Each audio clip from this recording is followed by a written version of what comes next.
Recent గా physics behind MRI అనే article రావడం జరిగింది. ఇవాళ క్లాస్ లో ఎంఆర్ఐ ఎలా పనిచేస్తుంది అనే దాన్ని చూద్దాం మనం.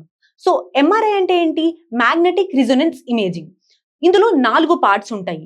ఫస్ట్ ది లార్జ్ మ్యాగ్నెట్, రెండవది గ్రేడియంట్, మూడవది రేడియో వేవ్స్, నాలుగోది కంప్యూటర్. ఈ 4 పార్ట్స్ ద్వారా ఈ ఎంఆర్ఐ మిషన్ అనేది పనిచేయడం జరుగుతుంది. ఇప్పుడు ఎంఆర్ఐ ఎలా వర్క్ చేస్తుందో చూద్దాం. ఫస్ట్ ఏం చేస్తామంటే ఎంఆర్ఐ లో ఒక లార్జ్ మ్యాగ్నెట్ ఉంటుంది.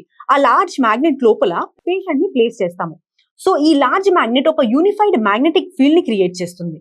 ఆ తర్వాత ఇందాక చెప్పుకున్నట్టు పార్ట్స్ లో గ్రేడియంట్ ఏదైతే ఉందో ఈ గ్రేడియంట్ ఈ మ్యాగ్నెటిక్ ఫీల్డ్ ని స్మాలర్ సెక్షన్స్ గా అడ్జస్ట్ చేసుకుంటూ డిఫరెంట్ పార్ట్స్ ని ఐసోలేట్ చేస్తుంది. ఫర్ ఎగ్జాంపుల్ బ్రెయిన్ కి స్కానింగ్ చేయాలనుకుంటే బ్రెయిన్, అట్లా ఎక్సెట్రా. ఇప్పుడు నార్మల్ గా బాడీలో ఉన్నటువంటి వాటర్ మాలిక్యూల్స్ ర్యాండమ్ గా అరేంజ్ చేయబడి ఉంటాయి.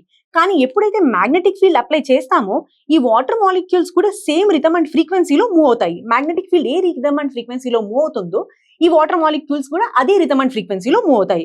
కానీ కొన్ని మాలిక్యూల్స్ మాత్రం మూవ్ అవ్వవు. వాటిని లో ఎనర్జీ మాలిక్యూల్స్ అంటాం మనము. సో ఆ తర్వాత ఎంఆర్ఐలో ఉన్నటువంటి మ్యాగ్నెటిక్ ఫీల్డ్ అండ్ ఫ్రీక్వెన్సీతో ఈక్వల్ గా రేడియో వేవ్స్ ని ఇవ్వడం జరుగుతుంది. సో ఇప్పుడు ఈ రేడియో వేవ్స్ ద్వారా ఏవైతే లో ఎనర్జీ మాలిక్యూల్స్ ఉన్నాయో వాటికి కావాల్సిన ఎనర్జీని అవి అబ్జార్బ్ చేసుకుంటాయి. ఈ మ్యాగ్నెటిక్ ఫీల్డ్ తో ఈక్వల్ గా మూవ్ అవుతాయి. సో ఇప్పుడు ఎప్పుడైతే రేడియో వేవ్స్ ఇవ్వడం స్టాప్ చేస్తామో అప్పుడు మూవ్ అయిన వాటర్ మాలిక్యూల్స్ వాటి పొజిషన్ లోకి వస్తాయి. సో ఎప్పుడైతే ఇవి మూవ్ అయిన వాటర్ మాలిక్యూల్స్ వాటి పొజిషన్ లోకి వస్తాయో అప్పుడు అబ్జార్బ్ చేసుకున్నటువంటి ఎనర్జీని అవి రిలీజ్ చేస్తాయి. ఈ రిలీజ్ చేసిన మూవ్మెంట్ ని ఎంఆర్ఐ మెషిన్ డిటెక్ట్ చేసి అది కంప్యూటర్ కి సిగ్నల్ పంపిస్తుంది. ఈ సిగ్నల్స్ ఇమేజింగ్ సాఫ్ట్వేర్ ద్వారా బాడీలో ఉన్నటువంటి టిష్యూస్ ని అండ్ వాటికి ఉన్న ప్రాబ్లమ్స్ ని డిటెక్ట్ చేయగలుగుతాము.